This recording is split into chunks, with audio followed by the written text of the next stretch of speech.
Pirms 9 gadiem šajā vietā atradās divas Ņujorkas augstceltnes, sauktas par Viļņu torņiem.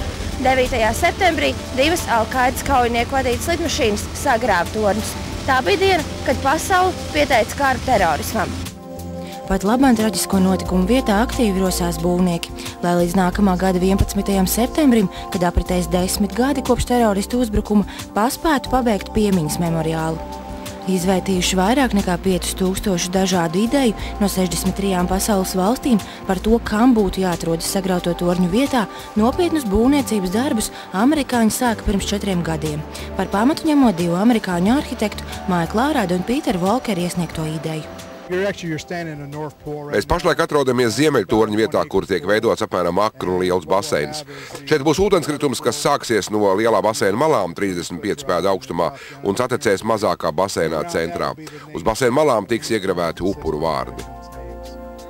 Piemiņas memoriāls būs milzīgs parks, kura centrā divi baseini iezīmēs precīzi pasaules tirzniecības torņa atrašanās vietu.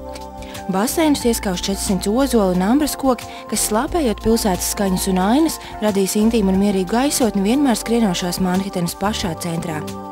Parkam izvēlētie koki īpaši noskaņu radīs rudenī, iekrāsojot piemiņas vietu dažādos sarkanās krāsas toņos.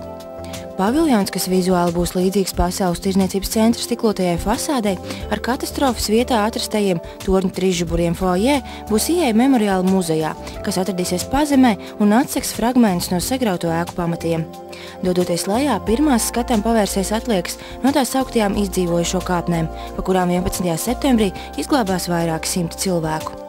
Šis muzejs un tā paustais vēstījums nebūs viss skaidrojums, bet balstīsies uz torņu drupās atrastajiem priekšmetiem, emocionāliem stāstiem un personīgiem pārdzīvojumiem.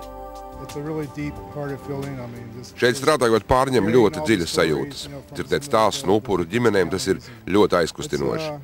Šurp jau tagad brauc cilvēki no malu malām, un es domāju, ka piemiņas memoriāls, kad tas būs pabeigts, būs patiešām populāra vieta.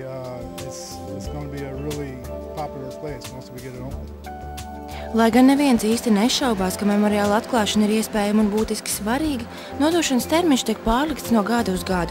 Sākotnēji projekti tika apstiprināti un tad atkal noraidīti. Vecāki protestēja bojāgājušo ģimenes, kam nešķita, ka memoriāls pietiekami godinās upurus. Vēl būtiskāk, nedaudz vairāk kā 6 hektārus lielajā zemes gabalā memoriāls nav vienīgā būve. Te plānoti vēl 4 debesu skrāpju komercēkas.